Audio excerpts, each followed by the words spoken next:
Thank you so much. I have a presentation, so I'm going to try and get it on screen. Just give me a moment.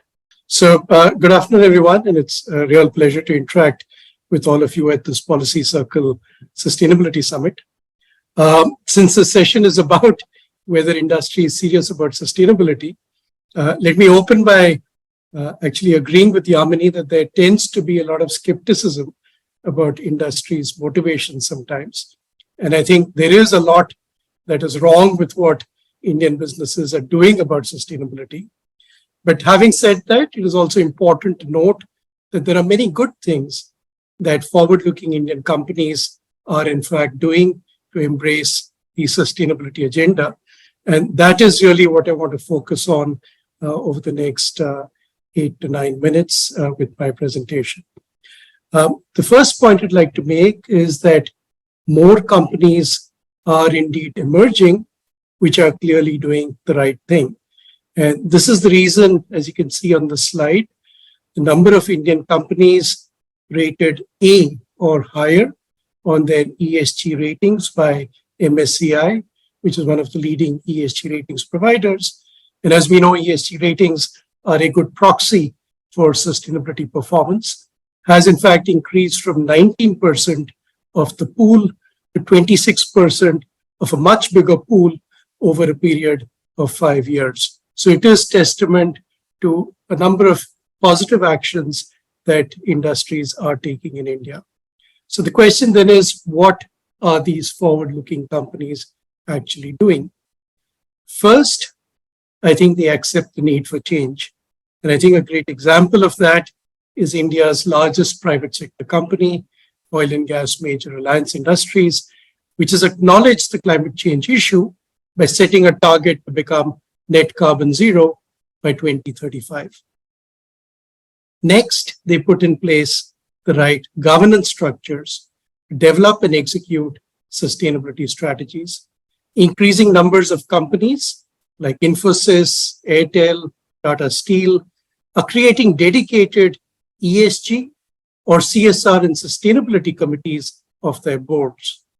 Most of these companies are also now assigning responsibility within the senior management team for sustainability. And the role of Chief Sustainability Officer, or CSO, is becoming quite common amongst India's largest companies.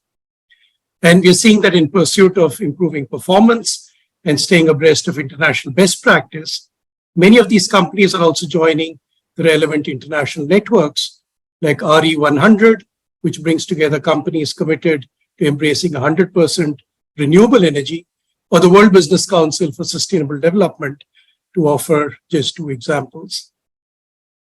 We also see a significant focus within forward-looking companies on resource use efficiency and circular economy practices, including designing products, services, and business models in a way that minimizes waste and extends life across product life cycles.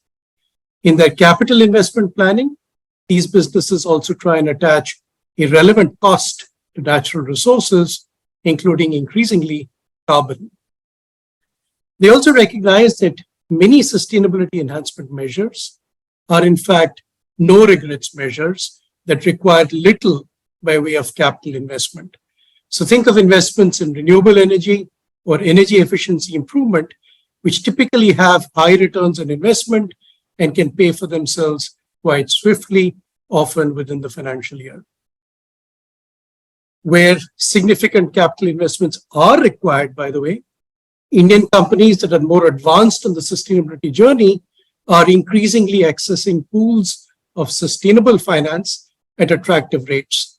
So we've seen in the recent past companies like JSW Steel and Ultratech Cement, for instance, which have launched innovative sustainability-linked bonds, where essentially they get a dispensation on their interest rates by up to 75 basis points if they meet certain greenhouse gas emission reduction goals. Forward-looking businesses also embrace their supply chains in their progressive actions. They recognize that the micro, small, and medium enterprises, the MSMEs, form a significant part of the supply chain, accounting for up to 40% of the actual resource consumption that takes place within the Indian economy, and are now increasingly sensitive to audit protocols that are emerging that discourage the outsourcing of dangerous and dirty business by companies to their suppliers. We find forward-looking companies constantly innovating and pivoting their business models to find competitive advantage. So for instance, when Tata Power found itself at the receiving end of portfolio decarbonization initiatives by some of its major investors, it in fact chose to pivot away from coal-fired thermal power towards renewable energy, and is today one of the largest renewable energy providers in India. Indeed, as the solar industry has shown over the past decade, and now we see similar trends with the electric vehicle industry, innovation can help to bring down costs which were earlier seen as prohibitive and fuel sustainability-friendly competitiveness amongst businesses. We are in fact seeing significant new enterprise in more sustainability-friendly areas like green hydrogen, high-efficiency materials, biomass to energy, more water and energy-efficient agricultural techniques, meat alternatives, carbon credits trading, and carbon capture and storage. For green hydrogen alone, we are seeing large conglomerates like Reliance and Adani announcing significant capital investments to the tune of over $50 billion each over the next decade. And at the other end of the spectrum, startups are contributing increasingly to the sustainability solutions that India needs, like Godam, which uses predictive analytics to reduce spoilage in onion stocks, or Smart Joules, which is providing energy efficiency solutions, and Blue Sky Analytics, which leverages satellite data to offer more insights into climate risk.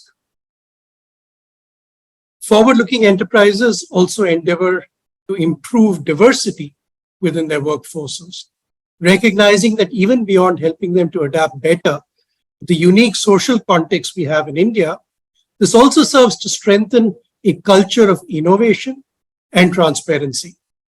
Visionary leaders recognize that initiatives like improving gender diversity, offering inclusive and affirmative environments for LGBTQ plus individuals, employing more representatives of the scheduled caste and scheduled tribe communities, and recruiting the physically challenged often don't cost much but deliver outsized gains, including in employee motivation, brand value, and reputation. Such organizations also tend to demonstrate heightened awareness about their responsibilities towards the welfare of local communities. They adopt a participative approach, encouraging local communities to make informed choices.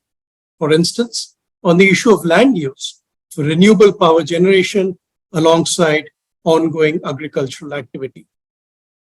To catalyze sustainability performance improvement, we also see market leaders like Marico now starting to link sustainability performance on material issues like carbon emission reduction and workforce diversity improvement to executive compensation.